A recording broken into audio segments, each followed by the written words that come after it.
what we are trying during all these discussions and talks here is to see if we cannot radically bring about a transformation of the mind.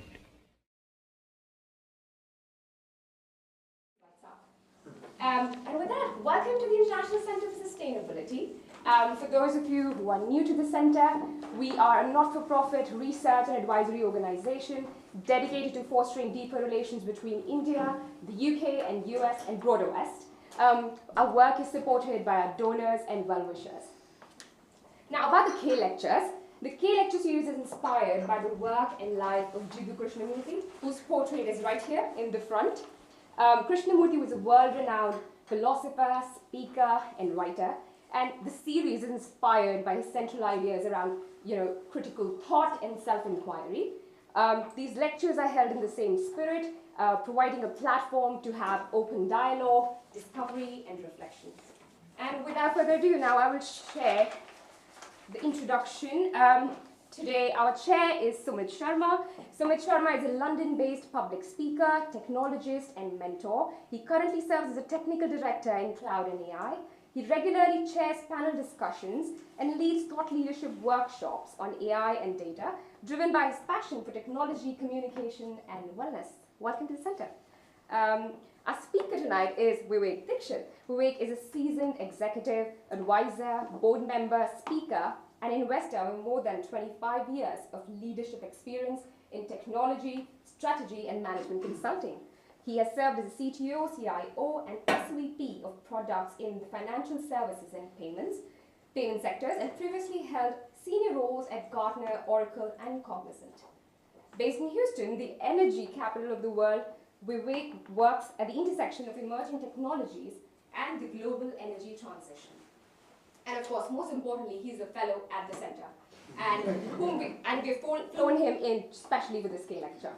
So welcome to the center. Thank you. And I will now hand over to our chair to frame tonight's session. Over to you, sir.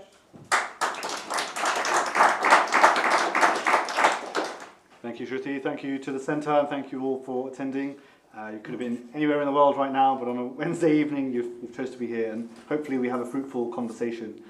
Just to let you know the flow of events, we'll have some opening remarks from Vivek.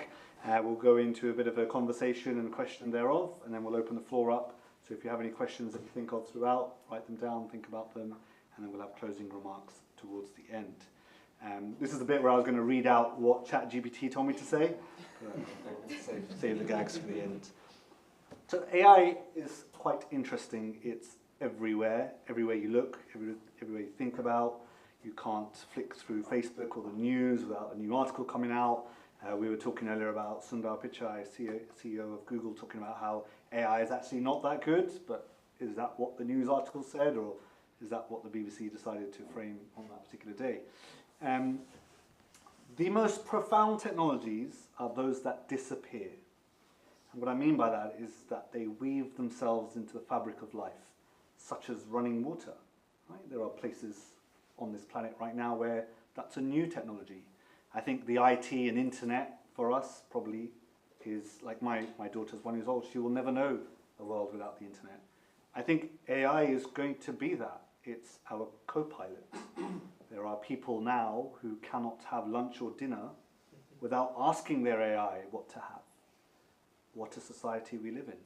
I don't know if anyone here has watched any of the Black Mirror episodes that show a dystopian future where maybe someone has passed away and you've got a virtual environment of them, and the various other episodes thereof. So I encourage you tonight to have a real think about what this means to you.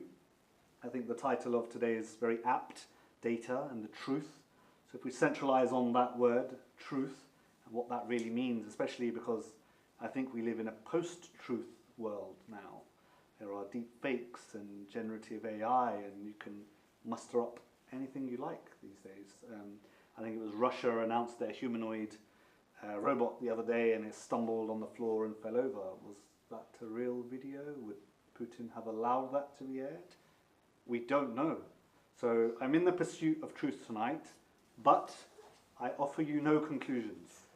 Hopefully you walk away from this with more questions, and that's what we're here to do, have an earnest conversation about data, about truth, and about artificial intelligence. So Vivek, thank you very much for joining us. Thank you, sir. I'd like you to give some opening remarks about this topic, and then we will go into a nice discussion. I have to follow what he just did, so let's start there. So for us, and there are, I've met somebody at Gartner as well here, so I'll do the Gartner thing, correct? I would rather ask good questions than give you the answers, correct? So that's how I would approach this discussion. So how many in the room, with the raise a show of hands, think that more data is better decisions? If you have more data, you have better decision. Okay, fair enough. How many of you think that if you have high quality, credible, verifiable data, and that equals to better decision? Okay, so the answer is hopefully there. BBC was mentioned, right? Very interesting. BBC actually did a research earlier this year, and it was about, they said 45% of their news articles were summarized by AI, and they did not have any factual data in it, correct? So that's interesting for BBC to come about. Let's ask another question. How many of you think that AI is empathetic, AI is contextual and real and accountable? Show of hands again. No one. Okay, perfect. So you realize that Google search is 86% of Google search, the top searches that come out, is still have human intervention. What you're searching now, 86% of that is coming out at the top. Search results are because of human intervention and human involvement. So that's a very important data element that you should take into consideration when you talk about AI and search results. Let's think about another example. How many of you think that having authentic, verifiable data is the way to go in the future? Okay, fair enough. You realize that in Q1 of 2026, the synthetic data will cross over the real data of the world. Do you know that? So that's what's happening. The amount of synthetic data that was created in the last 5 years is going to overtake the amount of real data that humans have created over the last maybe 2 centuries. That's how bad the synthetic data is. The primary reason that a lot of these experts in AI has given that they would like to create a lot of synthetic data because lots of scenarios are not even possible. Excuse me. A lot of scenarios are not even possible in real life, so you have to create synthetic data in order for AI to learn from the synthetic data and cover all the scenarios. But then in the process, you are going about creating extraneous synthetic data, which is then teaching AI to assume those extraneous synthetic data are real, and it's making decisions on that, and it's learning from it, and then it's creating more synthetic data, which will then create more results to it. So now you're training an engine, or hopefully future an AGI, artificial general intelligence, we will get there a little bit as well, and robotics, which will be the extension to that, will automatically learn these extraneous scenarios and start making decisions. Do you think it's a good idea? Anybody in the room? There is no governance that exists at the moment except EU probably have something in place if they enforce it. Let's say that. India doesn't have it. US absolutely doesn't have it, which you would expect them to have it, but they do not at this stage. So there is just guidelines or guardrails, if you will, that allows you to talk about some of these elements. So we live in a world where everything is faster, cheaper, better. Correct? Everything you want it faster, you want it cheaper, you want it affordable, you want it for the masses, and you want it better than before. And that's the logic that everybody is investing into. One of the important stats that I want to probably wrap up my discussion with and then move on to the sort of good collaborative conversation is 3 years or 4 years back, the data center business was dying. How many of you don't know that in this room? It was dying. Nobody was ready to invest in it. No PE firm was investing in it. All the real estate was going bankrupt. All that thing across the globe was happening. Since 2022, that business is tripled, okay, 3 times. approximately $40 billion annually is invested into just building data centers year over year, and it's growing. And mind you, this does not include compute, cooling, and power, which is another 3 elements to the data center business. So you're looking at billions of dollars going into this. So there is something to it that everybody's investing in. Microsoft just bought a small format nuclear reactor. Just think about that for a second. In Dallas, in my neck of the wood, $380 billion were invested just to build data center. It is the largest data center of the world. And everybody that are now supposedly trillion-dollar companies have all invested in it. So the world is shifting so rapidly that you just don't know what to do with it. Let me pause and stop there. I think good discussion would allow us to really elaborate on some of these points. Hopefully this gives you some sense as to where we are going about this. Thank you. Thank you, Vivek, for those remarks. Somewhat pessimistic. I mean, it's $1 billion here, and the way we're Billion is too less these days. Yeah, well, for sure. I mean, it was the Financial Times reported Alphabet, Amazon, Meta, Microsoft spent $112 billion on capex just in the last quarter. Mm-hmm. So, I mean, financial responsibility, way of the world, how it's all channeling. But maybe let's come back to that. What I'm really interested in is you're talking about this better, verifiable human data. Mm-hmm. What do you mean by better? How is it verifiable? We can't, humans, work at the same pace that an AI will do things. What's the measure for success? So look, I will answer that question in 2 ways. If I have the answer to the question, I would be the smartest guy in the room. Okay, so I'm not going to say that I know the answer to the first question. But here are some of the things that we should discuss. Right? AI is trying to make your life better. That's the narrative that you hear. Okay? Oh, you're not going to lose your job. But then there are others who are saying 300 million jobs will be gone. So there is optimistic and passive. If you want to improve certain elements of your life, AI can certainly help you. Sure. But then if you train AI, AI is as good as the data you train at. Right. Do we agree with that? Yeah. Right?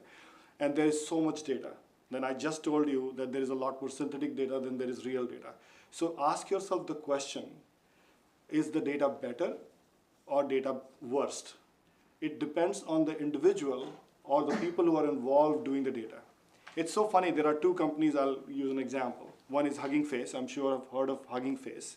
Another is other companies called as the Unconventional Labs, which we just invested, I'm an investor as well. So we just invested in Unconventional Labs.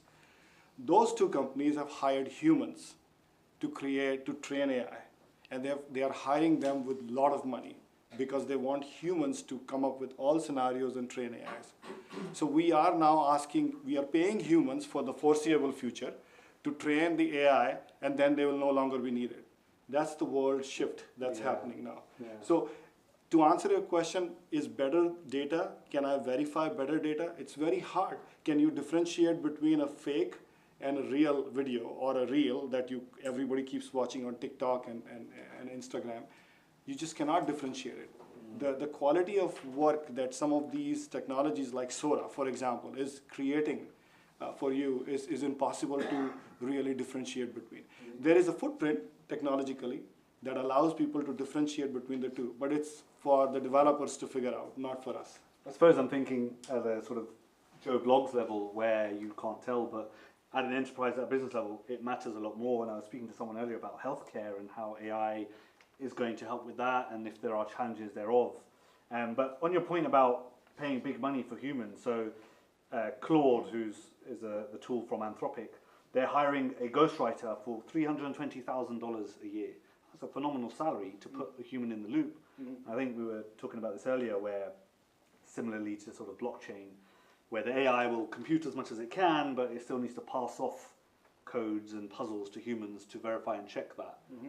Does that balance tip? Does it go the other way? I mean, we can ask the AI to compute trillions of bits a second. What do you mean qubits? Qubits. Will it go the other way? Will AI start telling humans what's wrong and right about the way that we live and how society should be set up?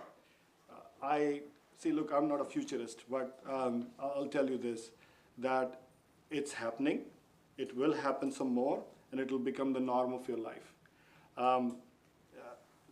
This whole concept of feeding the AI how you behave, what I like, what I dislike, where to find the answers, how to structure a discussion, how to write an email, how to summarize an email.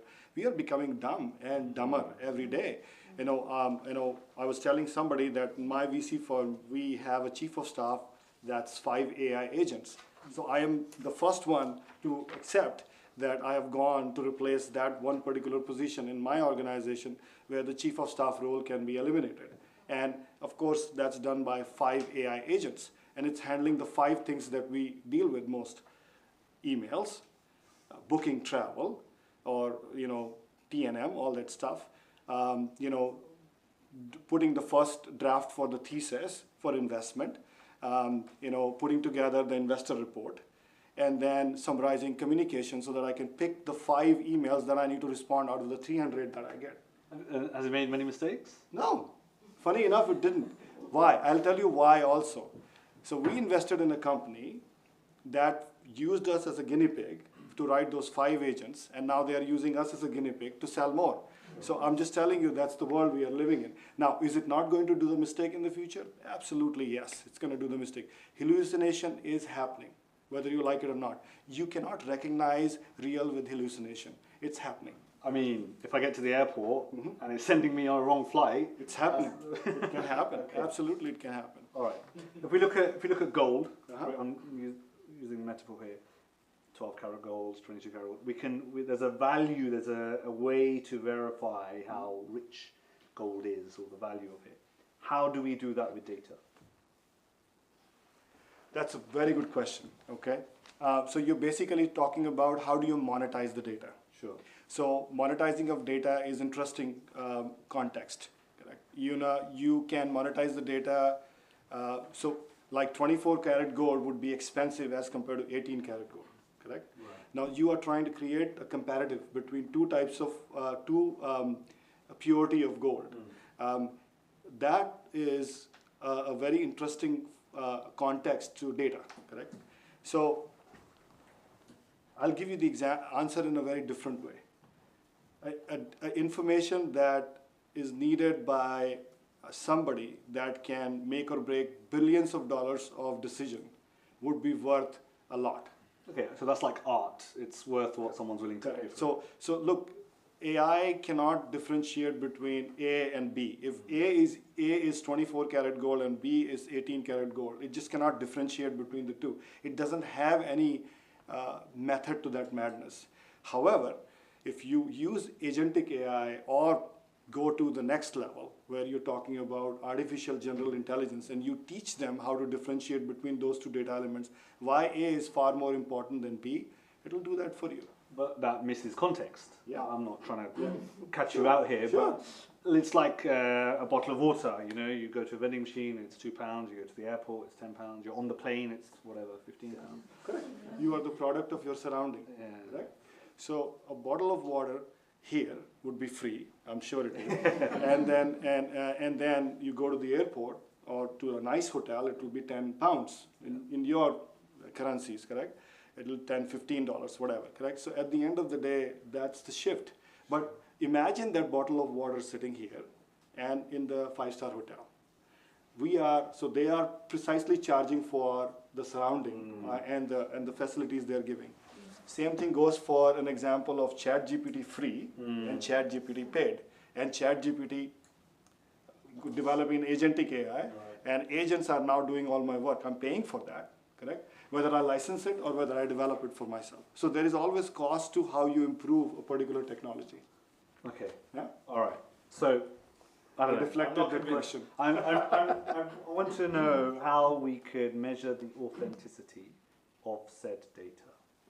Right. And to a big business, to a hedge fund, maybe your agents are doing fine, but out there in the wild, I don't know if you have an answer to that. So really, look, it's an interesting situation. The one way to validate the data is having multiple sources of the same information, correct? Sure. So for example, like you went to ChatGPT, I'm sure you went to Perplexity, you also went to Gemini, and you also did Copilot. And then if you look at those 4 different tools out there in the market, and then you ask them the same question, and they will give you the answer they'll give you similar answer in different formats. They'll structure it differently. Okay? So that's one thing they are doing for sure. Some of them would contextualize the answer as well. Some of them will give you reference points as well. So you have ways to authenticate the data. Now, you have to actually pick up the phone and call. Yeah, for sure. So at the end of the day, if you still don't believe it. Okay, so those are different flavors of AI, I suppose.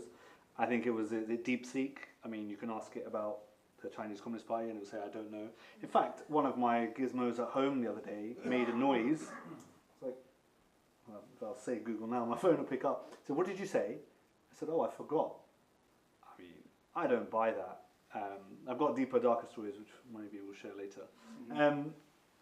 Fine. So the data points, the data sources, the flavors of data, surely that's then influenced by who's funding that. So if I ask Google something, Gemini tells me something, OpenAI's ChatGPT will tell me something else. So where does the geopolitical influence of that come on top? And is that now starting to question our liberty of what we're learning? So look, I think if you ask the technical answer of that question, I'll give it to you.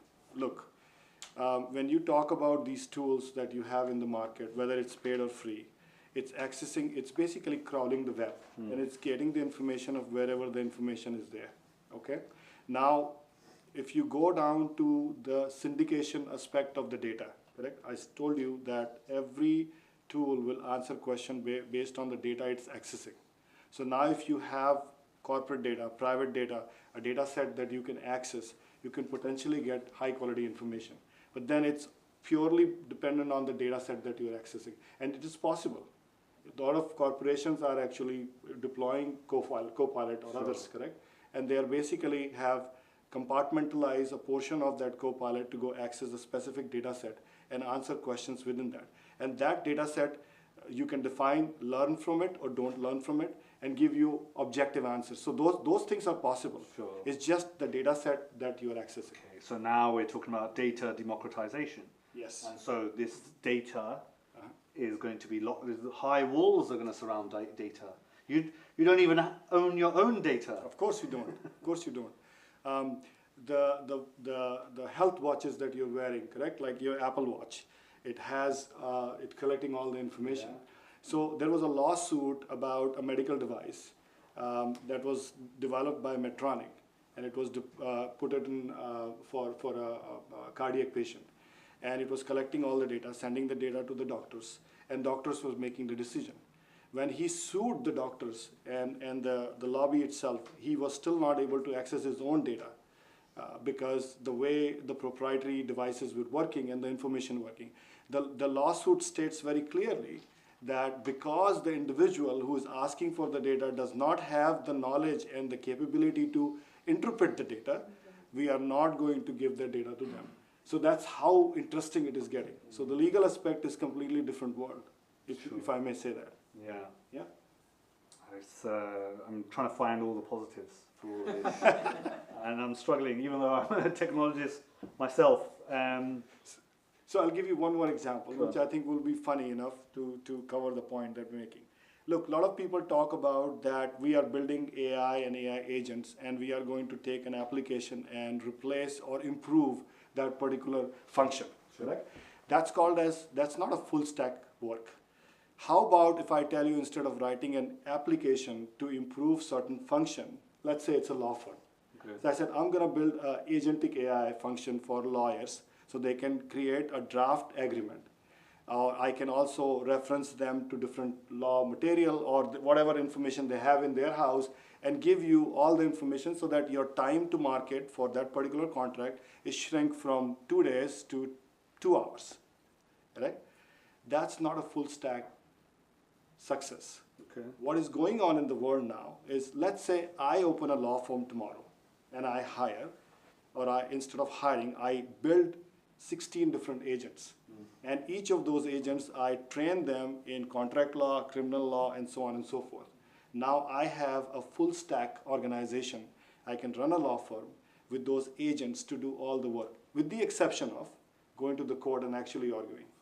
So literally that is a full stack way of doing it, which is very different from the way AI, and it is possible these days.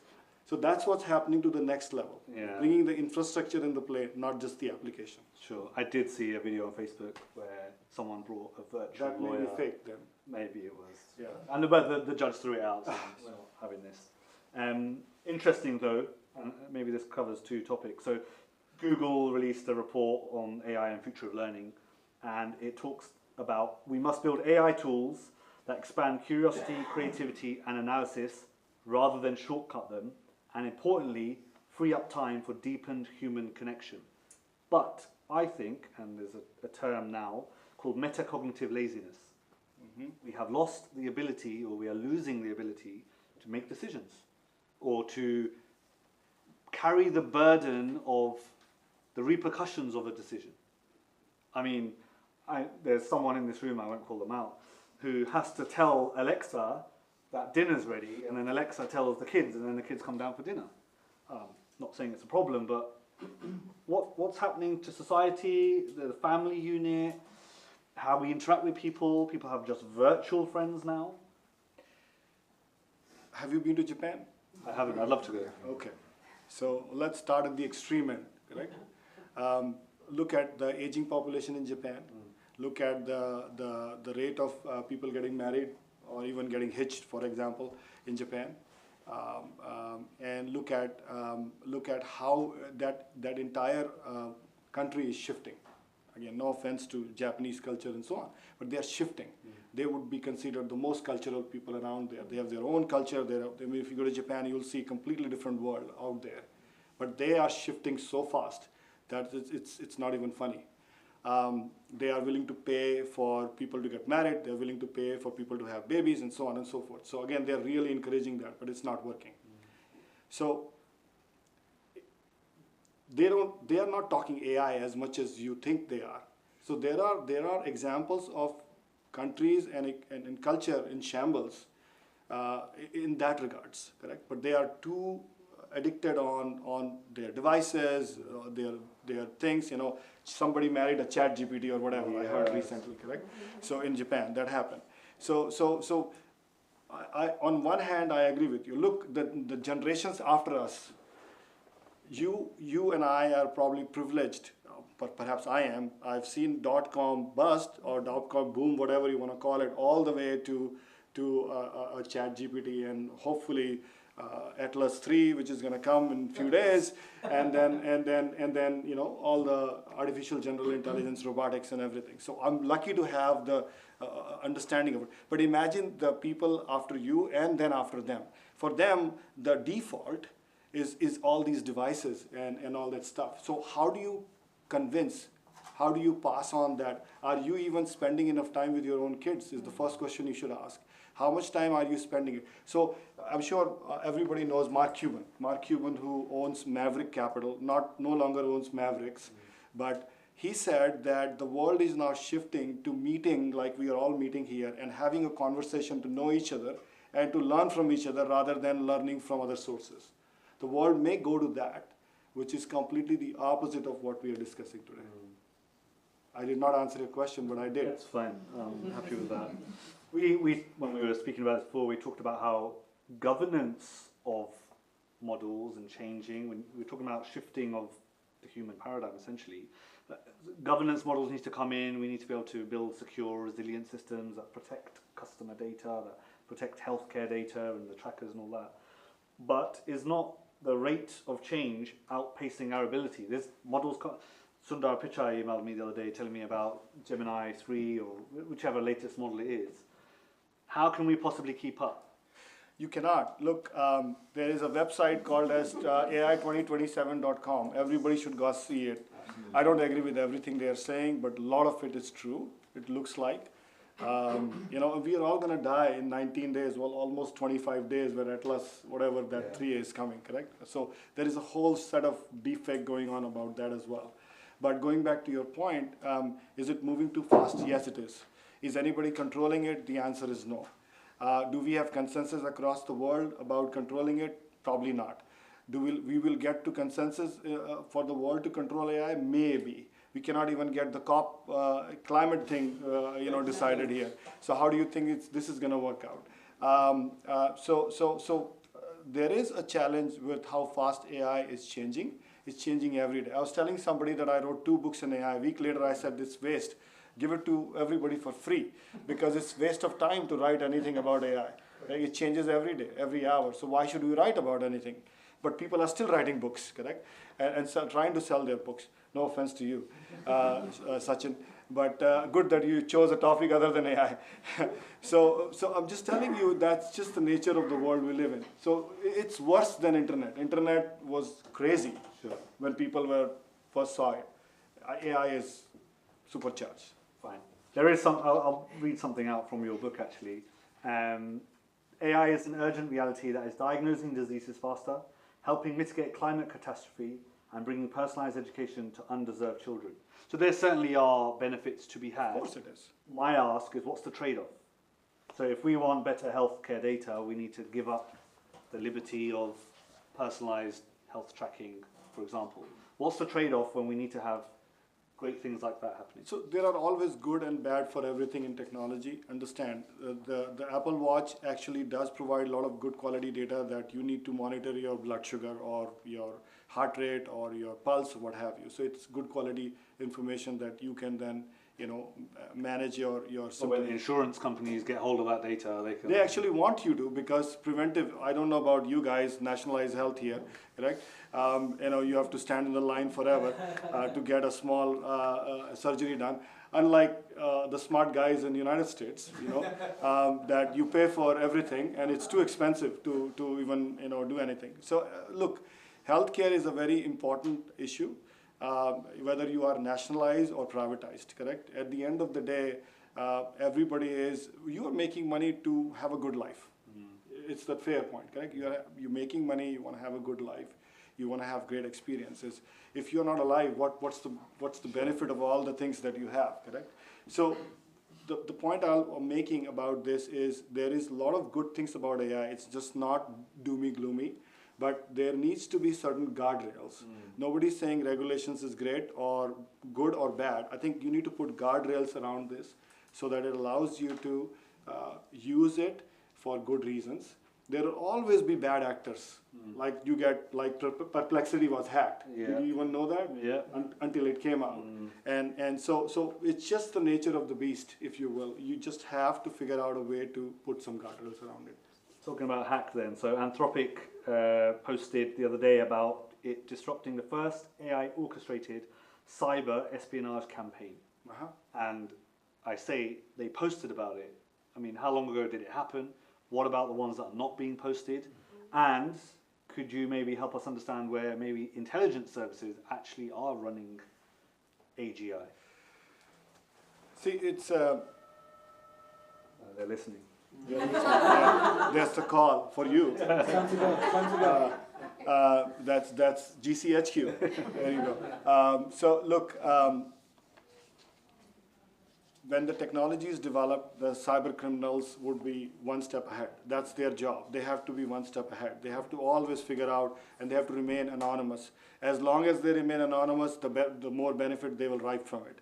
That's just the nature of their business. And all smart kids, school outs, good hackers, ethical hackers and others, correct? The others are much bigger in population than the ethical ones. And they are all doing it constantly. They don't stop, they will be relentless. And so would be the relentless, the Palo Alto networks of the world and the Cloudflares of the world. They have to constantly keep running that same pace and try to save and protect us. I am at a belief system now that I don't want to post anything on social media. I want to get out of it because people are going to use that information whether you like it or not. I get text every day, it's still going on. Like, mom asked me to ask you this. Dad asked me to, oh, uncle, I'm coming and seeing you. Like, I don't even know these people. They keep sending fake texts. It's just impossible to fight that. You just have to constantly watch these things. So AI is helping cyber criminals on one side, and AI is also avoiding and abating cyber criminals. So both things are happening constantly. You just have to figure out how to build technologies around it that's protective. You have to build basic mechanism to have access to it. If you use free stuff, something will come along with it. You go use free stuff, they'll give you some ads to run or whatever, correct? You go to use your YouTube. If you're not paying for it, you're watching all these ads, correct? So that's just the nature of the world we live in. So you pay for better service. You pay. You have security softwares or cyber security softwares on your computer. You have it because you're paying for it and you're protecting yourself. So there is no end to it, unfortunately, in this case. And you will always find out after the fact. Yeah. Unfortunately, you cannot stop it. You just have to protect it. And that's where I think, last point I'll make, that's where I think human intervention will come in handy, because you have that critical thinking to be able to choose between right and wrong. Sure. That's not AI for you. Sure. Okay, a few points then. You mentioned the AI 2027 report, which Uh-huh. talks about superintelligence. And in that video, if anyone's not watched it yet, it talks about where, we're training the AI to give us what we want to hear. So is that not being skewed? So if, and Onitsha, who's part of the Future of Faith's desk at the center here, wrote a paper on the Taliban, which I encourage you all to read.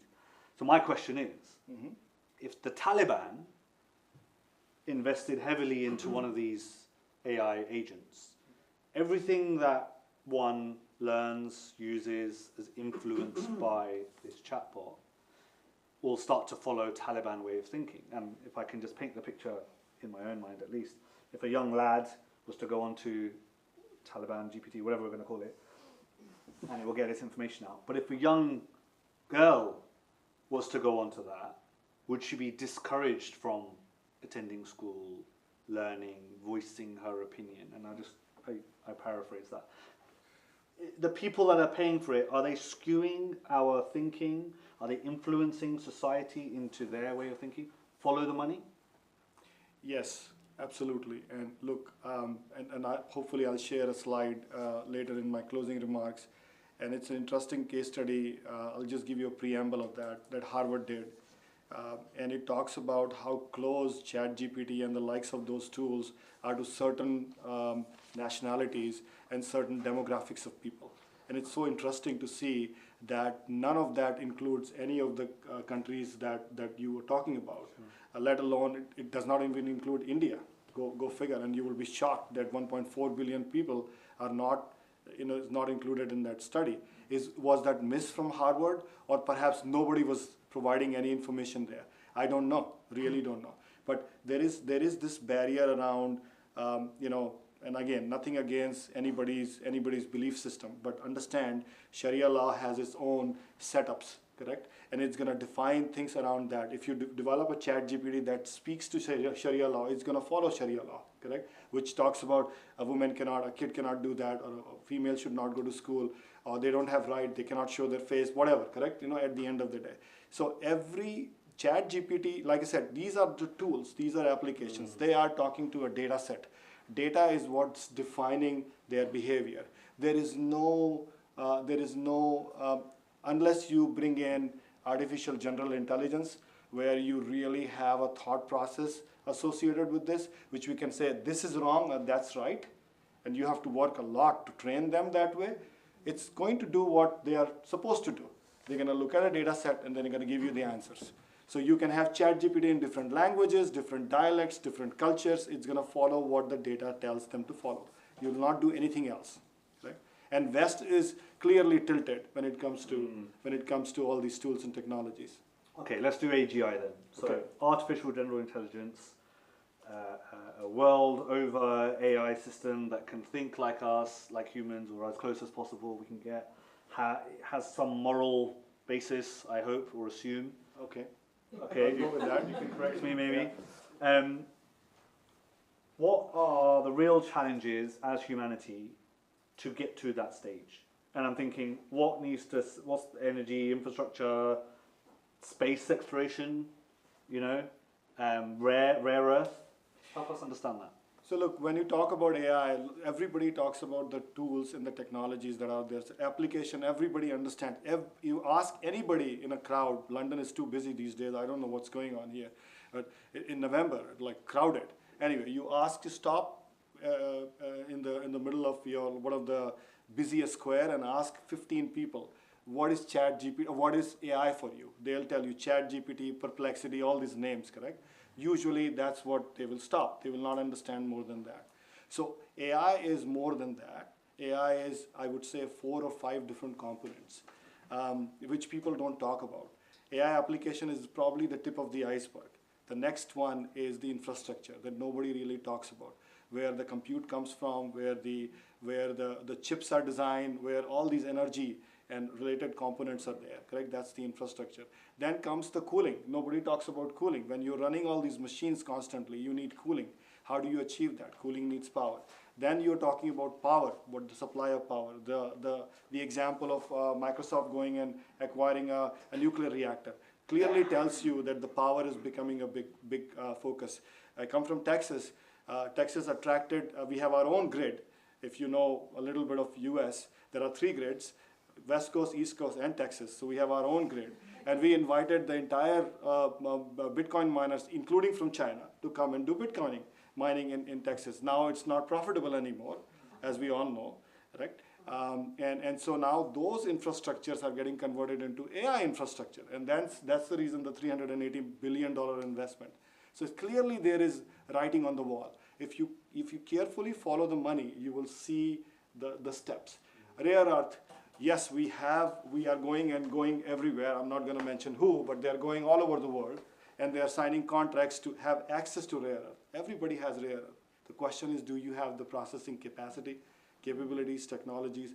China has it, 78% of it. So how do you really replace that? Are they the smartest people around here? Maybe they are. Who knows, correct? So at the end of the day, those are some of the elements what comes along with AI. Nobody talks about the underlying infrastructure of AI, which is where the crux of the investments are going. If you ask me as a VC, all my investments are now on the infrastructure side. That includes people for conventional labs, unconventional labs, because they are the infrastructure who are building, training the AI. And last point I will make with there is, why are we looking at Moon and Mars and all that? Cooling, power, those are the 2 reasons. Can I have data center in the space? Of course. Can I have data center under the sea? It already exists, correct? Microsoft has it. Bunch of people have data centers, at the floor of the sea. It exists, correct? So those are some of the things that people are focused on. Somebody is going and wanting Greenland for a specific reason, right? Because it is a place where you don't have to worry about the cooling part, right? All these things are related. If you carefully look at that, the focus is that, not the application, which is the tip of the iceberg. Sure. Major shifts, I think. Maybe I've got one more remark and question, then we'll open it up to the floor. So we're saying that we're drenched in data, but are we any closer to the truth? And I mentioned earlier, I think we live in a post-truth world with deepfakes and generative AI. How do we defend ourselves from ideology, bigotry, and religious extremism? Okay. I'm not the expert in any of this, but I think it's an answer. It's a question that stumped me, of course. So look, there is a lot going on in all those areas, correct? And I think the ground reality is different from what people see. How many of you watch news? I'm sure everybody does. So coming from America, nobody was? Okay, perfect. That's a good answer, by the way. So when you go to Fox, you are completely right. When you go to CNBC, ABC, and all the fake news, as he called it, left, correct? And then BBC was in the middle, at least from what I remember. Not anymore, correct? So look, all these things are there. You are making your perception, you are making your realities to some extent based on the information that's given to you. Whether you go watch Facebook, look at news on Facebook, which is completely bullshit, excuse my French, and Instagram and TikTok, people are just going reel by reel by reel by reel, correct? So there is that, and then YouTube and all the other things, correct? So there is a lot of information. You have to figure out how to differentiate between real and fake, number one. Number two, the world is, people don't have, we are sitting here and having all this discussion, having a good drinking water for us to have. People don't even have that, okay? So we are not even looking at the shift. Look, we are tilted on completely one angle versus the other. The rest of the world don't have food. They are getting raped. They are dying. They like all sorts of problems. So you just have to figure out the basics. A lot of people are missing the basics, let alone all these tools. Yeah, you don't have a phone, how would you access anything? Yeah. If you don't have internet, how would you access anything? If you don't have electricity, for God's sake, what would you do, correct? So again, there are those basic problems that nobody is thinking about. And then we are talking about all these things. I don't know whether I answered your question or not. But sure yeah, but that's the world we live in. Okay, last one before we go to the floor.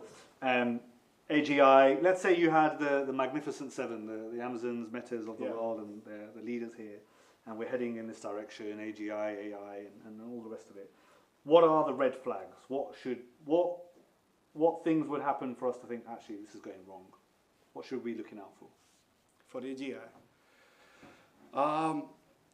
I think you have to define the boundaries of any system.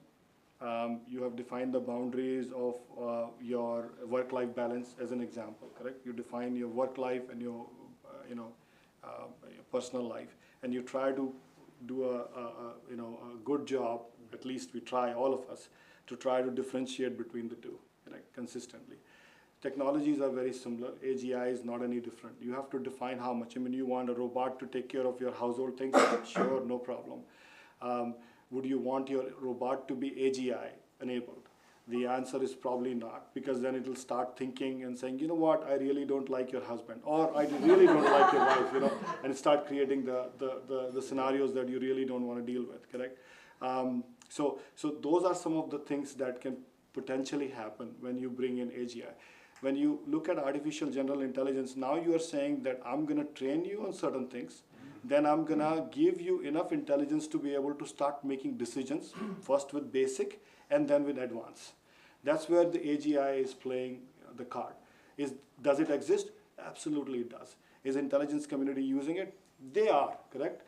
You cannot have a precision work the way it is happening in the world without having AGI in place. So you have to define the parameters of AGI, and you have to do it. Are you smart enough to define that? Probably yes, maybe not everybody is AI expert these days, correct? So maybe yes, you can, but I think there needs to be the powers to be, the policy people who are on the policies, people with power should be able to define that. And then money should follow that to some extent. Why it's important, look, the Magnificent Seven you mentioned, combined market capitalization of those 7 companies is around $13 trillion, which is around 37% of S&P 500, okay? Well, 46% of S&P 500, which is sizable. So imagine that amount of your investment going down the drain. So you have risk in your money also, but that's really what's happening. If those people are not controlled, NVIDIA was $5 trillion market cap. So if you combine them with the GDP of countries, you take the list of GDP of countries and combine that with the NVIDIAs of the world, they'll be number 3, and Microsoft will be number 4, $3.9 trillion. So you are now having corporations having so much control as compared to the GDP of the rest of the world, correct? UK is nowhere to be found in this list, correct? It's US, it's China, then NVIDIA, and then Microsoft. Yeah. That's literally so these 2 corporations can pretty much control the rest of the world. So how do you control that? Is by policies, powerful policies. The US and the Chinas of the world need to enact policies that allows these powerful corporations to follow that. And they have to put some checks and balances around it, and penalties, if you will, for them to be able to behave. Well, let's see if that happens. Sure. Brilliant. All right, enough from me. Let's open up to the floor. I think there's a microphone being taken around. Please raise your hands and we'll try to address them. I can see at least 2 hands. Is there a mic going? Do you want to just, go ahead. Thank you, Vivek.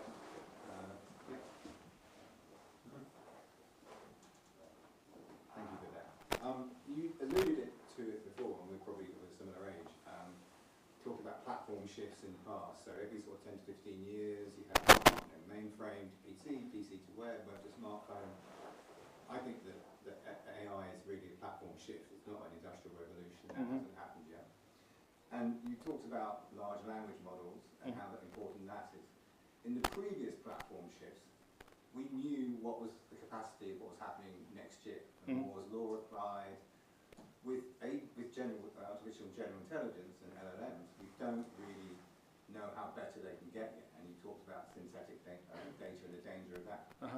So my question really is not necessarily for you, but for discussion is, what further breakthroughs need to happen in order to shape the market, A, commercially, and B, to prevent this sort of fear of missing out, which is driving this kind of CapEx bubble, which has no real sort of endpoint yet. And that's where I think the human element needs to come. So to take it back to smartphone and the inventor of the smartphone, say, arguably Steve Jobs, he said people don't know what they want until you show it to them. That's correct. Yeah. And he said start with the experience, work back towards the tech. With AI, we seem to be doing it completely in the opposite direction. So I suppose my point really is just to say, what are the risk factors? What are the breakthroughs that need to happen? Is it quantum computing? You mentioned qubits. Yeah. I think that's when the change happens, but we don't really know what that looks like yet. So just like all human experience, we're constantly on a learning curve, right? But with AI, we're really giving our human control away. How do we retain some kind of human algorithm in it? Yeah, no, that's a good point. So look, when you talk about quantum computing and qubits, the focus with qubits was it's all about acceleration, correct? How quickly can you get to the answer? A couple examples exist, and they are already using qubits technology in the financial services in New York, for example. Google has installed their supercomputer or quantum computer in New York, and it's predominantly helping the JP Morgans and Morgan Stanleys and Goldmans of the world, where they are really doing number crunching, correct? Stock markets and Wall Street is really interested in that, correct? Because they want to make money, which I believe they are making already, but they want to make more, correct? So that's one example. Oil and gas companies like the likes of ExxonMobil have invested into buying D-Wave, one of the supercomputers or quantum computing platforms, and they are looking at billions of data points in a well, where they're doing drilling, and they want to figure out the data points and figure out how they can extract the most out of the asset they have in the upstream business. So that's a typical example there as well. So quantum is all about acceleration, correct? It's all about acceleration. We are now going from having chips that does power your laptops or your phone or a PC to AI chips that is already AI enabled. So you don't have to find an application. Your laptop, your phone, or your devices would automatically have AI inbuilt in it. So you don't have to necessarily deal with it, correct? That's where we are going. So your glasses, it will eliminate your phones. Your the new glasses that they have designed now, all these guys are talking about it. And you can literally have them do everything for you. You don't need your phone anymore. And in the future, you don't even need your glasses. You will have, whatever, retina scan or whatever, they'll come up with something. And so they really want to do that. So it's all about the chips, which will supercharge your ability to use all these applications. So that's one portion to it. For that, we go back to the rare earth, minerals, and everything that you need to be able to have that going. Second is the acceleration portion, which quantum computers and all that. Imagine every decision that you're making now. If you accelerate your ChatGPT response, it's giving you answers in seconds or fractions of seconds now. Imagine if you ask a complex query and it still gives you in fractions of seconds answer. You will have qubits in the back doing that for you, right? So really, it's just risk is always there. You have to put. There is no way. So FTC was created to control. Federal Trade Commission was put in place to control all this bad behavior in terms of internet and what have you, correct? You have to have a body that controls AI in some shape or form, and it needs to be global. It cannot be just like, and then you create regional elements to that, which creates a control sequence as well. There needs to be risk management associated with AI, especially AGI. Otherwise, there is no way to control this. That's number one to answer your question. Second, the examples that you gave, it's all about acceleration and all about giving you the fastest response it can. Correct? So that's where qubits is going. I don't think quantum computer will become wide scale, correct? Because it's still very kludgy, it's big, it's complex, it's doing its, if they start shrinking it, then yes, you can have it one on your phone, but then that will become a problem, correct? So I don't know if they'll get there. They may get there sooner than I think, but well, that's happening too. So those are some of the things that they are all focused on. NVIDIA having 5 trillion market capitalization is just not possible, humanly possible. It's doing that because of the perception that's driving around the chipsets. When I listen, when I listen to academics, institutions like Cambridge, when they're talking about quantum and AI, they talk about it very much like from an intellectual capacity. So it's like we want to continually do this because we want to push the limits. But there seems to be very little thought to the ethics and the framework around it. And you just mentioned there we need some kind of global body that regulates it. Mm-hmm. We're trying to do that with politics, right? For the last 75 years, and the UN's kind of out of it. So I'm not very optimistic, unfortunately, about that. Be interesting to see how you see that actually formulating pragmatically, especially in a world that's as fragmented as we live in now. So look, even Elon Musk and the likes of those who are leading the pack are saying that it's dangerous, correct? They have openly said that multiple times. Nobody's saying it's not dangerous. Even if you listen to Sam Altman, he says it all the time. It's just very dangerous. We have to have some regulation. They are not for regulation. Right, but the risk factor you mentioned is that 10% says it will wipe out humanity. I mean, 10% in your investment portfolio is pretty high, right? Yes. I mean, 46% risk factor, I just told you, correct? S&P 500. Everybody is invested in S&P 500, one way or the other. Let's move on to another question. Okay, sure. Let's have Tony Sewell at the front here. Yeah, thank you. Just to be a little bit more optimistic, I really think I was always trying to beat AI. I think I'm better than it, and I'm trying to see how I can be better than it. You are. Yeah, that's it, really. Yeah. And I think that's really always been the human contest with nature, in a sense, isn't it? And one of the things that I'm interested in is the imagination, and that the idea that in fact what happens is you can be in a place where the human quality or the human asset can actually be as valuable or even more valuable than the AI. Now, do you see a way that can be? I'm talking about like creating fantastic poetry or whatever it is, or songs or whatever. And I think we had this when we've been here before, when we had the industrialization in Britain, and then that turn of the century, and then all those romantic poets came out out of that kind of story, and they went to war almost with a new thing. And that, to a certain extent, they kind of won because they talked about nature, they talked about all the stuff that we're talking about now, the green stuff. They had that there. So tell me about how you see that human ability to transcend as being almost a way in which AI can sort of like look on and say, wow, this is not really, I can't really play in this lane. Yeah, so look, humans are relentless, which goes without saying, which is not something AI has, correct? They have creativity, they have relentless, they are certainly have their unique ability to think, correct? You created computers, you created AI. It's not the other way around, correct? So that element remains everywhere. I don't necessarily buy or subscribe to that the world will end and this, that, and the other thing, correct? I think we have gone through that cycles multiple times, and I agree with you.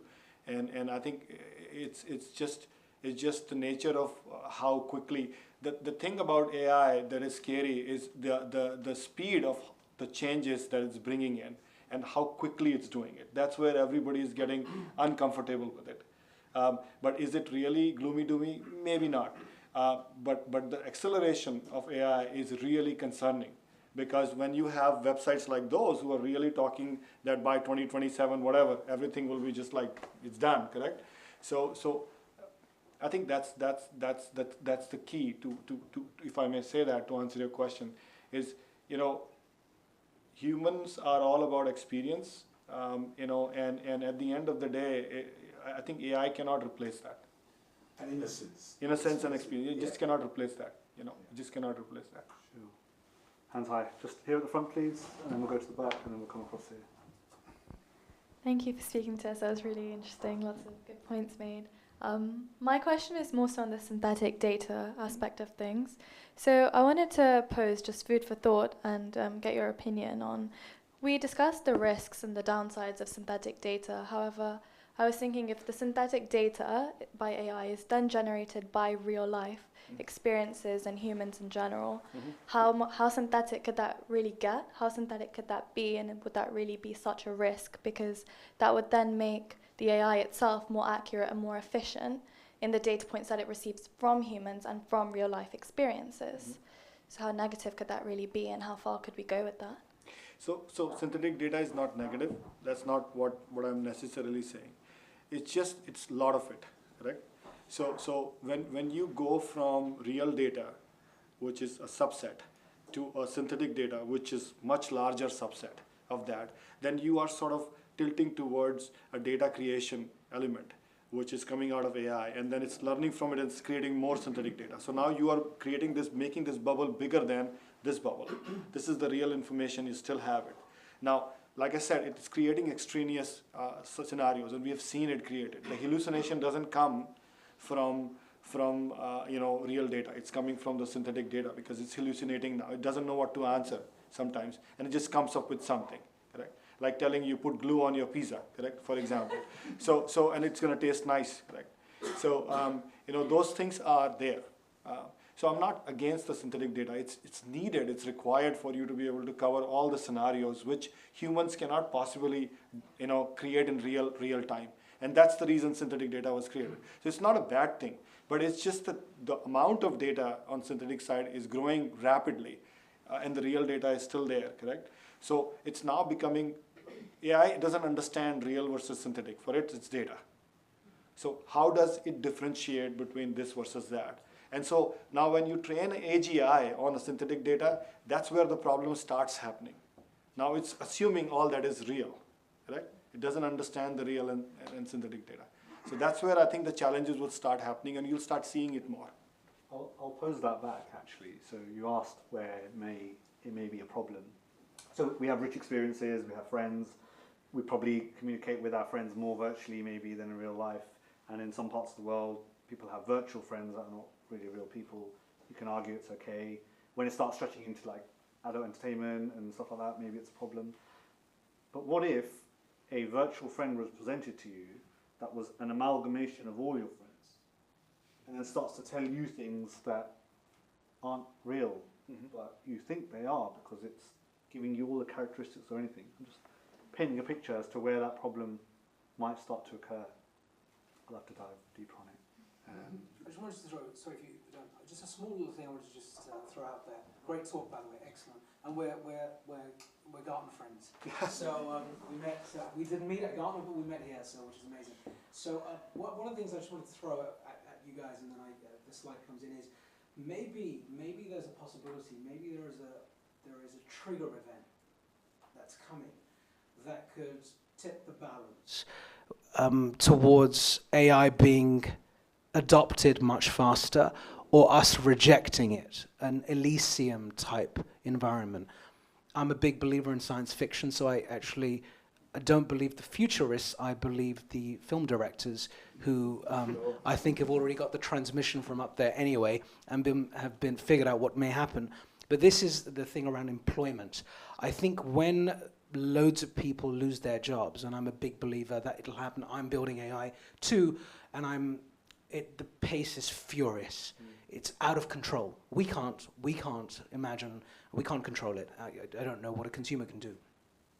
When loads of people lose their jobs, I think whilst there could be anarchy, there could be a moment where humanity may stand up to AGI and say, not for me, mate, not for me.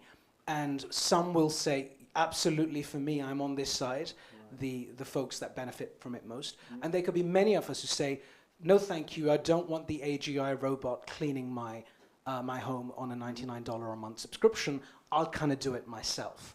And I think society may end up like that, and we may have to accept that being the reality. But the point I was making is the big event I see coming is job losses.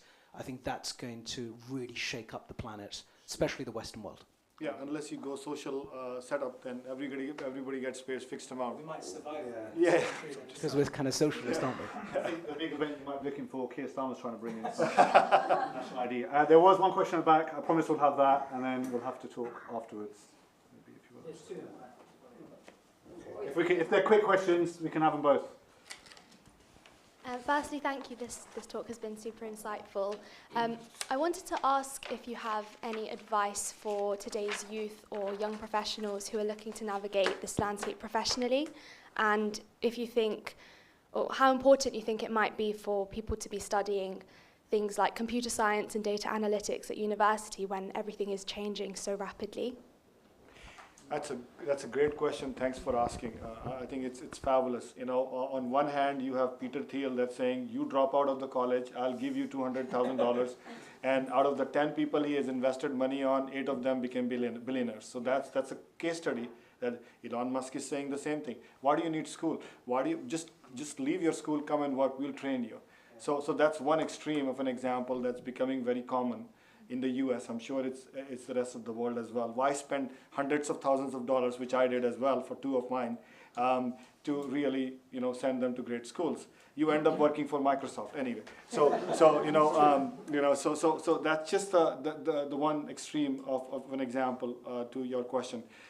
Look, the other extreme to the example is I think it is becoming very clear that basic AI education is essential. And it's becoming more so of a problem for people who are millennials, or rather, let me say millennials, Generation X, and baby boomers. I'm going backwards, correct? They need to be able to adopt and understand that they need to start using, like, for example, at one fine day, the baby boomers like, why should I use the computer? I don't want to go to internet. Now they are the biggest user of internet all of a sudden. So that shift is also coming. They need to do that too. So it's not for job, but to make sure that at least they can contribute to the world that we are going to start living in. I think to answer your question on a technical level, it's important for you to learn the foundational aspect of AI, not the application side, because there are so many use cases every day there is new. So that's not going to give you anything of substance. You should focus on the data analytics that you set, which is where the brink of jobs are going to go. The second would be infrastructure side of things, whether you are going into chips designing, AGI, quantum computing, qubits, getting into those core technologies. And then last but not the least, into ways to support those technologies. So infrastructure as it relates to data centers. Cooling, so the air conditioning, go figure it out. Data centers as it relates to power generation. That's where a lot of investments are going. Lots of jobs are also coming out in the power sector, which is interesting, coming from Houston, because oil and gas jobs are going away while energy transition jobs are coming up. So that's where the shift is, nuclear power and all that. I think that's where the education is going. So just follow the money would be the simple answer. Fast running out of time, can't do any more questions. We'll do them at the end. Could I just get the first slide up, please? I think this was my takeaway. This made me chuckle a lot. For those that can't read it, asking AI, is this mushroom edible? Yes, of course it is. You're right, it's poison mushroom. Would you like to learn more? That's a good one. I've got lots more if we'd like to exchange afterwards. But Virji, thank you for that. Let's have some closing remarks to wrap this up, and then let's have some networking at the end. Yeah, so this is a good slide. If anybody wants it, if you can see it and understand it, that's great, correct? So look, this is a case study I was referring to from Harvard. It's recent.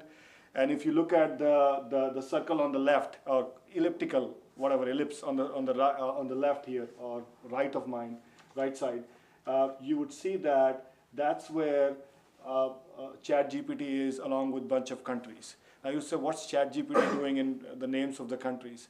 So think about this as so Harvard ran a case study to look at all the countries and look at the effect from cultural perspective, from value perspective, from consumption perspective, from adoption perspective of AI tool. And they came to find out that most of these countries here, which looks like some of them are not English-speaking countries, but most of them are much more aligned to ChatGPT, correct? So it's aligned west, which is very interesting in this mix. And you don't see that in the blue circle, yellow circle, or the gray circle there. There is no ChatGPT there. So it's very interesting that they are seeing it, that most of the consumption, whether it's cultural consumption, going back to the point you were making, that is ChatGPT, if I design it for example, Indonesians, would they really be able to use it?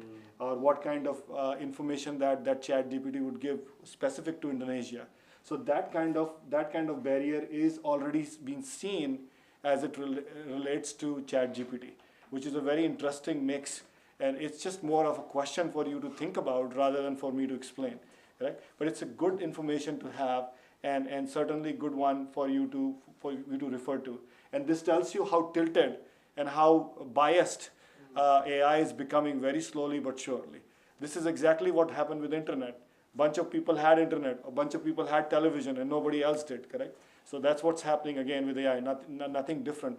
But the speed of this movement will be there very soon, where it will be language supported, whether people, and then they will go into the Sharia law as an example, which I gave you before, or various other mix of those things. So it's a good one to take away rather than anything else. The next slide, please. This is very interesting also, okay? We talked about Magnificent Seven. You know the Magnificent Seven. They are all publicly traded. Their market capitalization is around 13 trillion, which I mentioned already. From January 2025 to September 2025, literally 9 months, just two companies, NVIDIA and Microsoft, contributed 30% to S&P 500. And if you take the entire Magnificent Seven together, they contributed 47% to S&P 500. So why is this important? And I'm not even considering all the privately held companies which are claiming they will be $1 trillion worth, like the OpenAI here, saying we will go IPO at $1 trillion. SpaceX is already around $300 to $400 billion.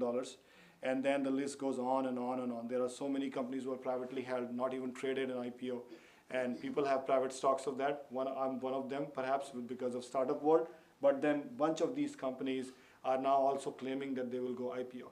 So imagine your S&P 500 getting tinted. 80% of S&P 500 will have probably be 6 or 7 companies, which is really bad, right? So over the years, the biggest challenge you will have is, of course, you are going to lose your job, and then you will lose your 401k as well. So that's something that we should seriously consider. And the last point I will make is everybody is contributing to each other while they are competitors, which is the most interesting. And this is a Bloomberg data, so it's not my data. So Bloomberg had this very recent, that how all these companies are working together while they are competing with each other. And they're feeding each other's ecosystem. And they're making each other rich, perhaps, in this process, right? So it's a very interesting takeaway, and I think something for all of us to consider, because, and maybe go to bonds and treasuries, correct, rather than having investments in S&P 500. So again, that's just the world we live in. Thank you. Thank you. So,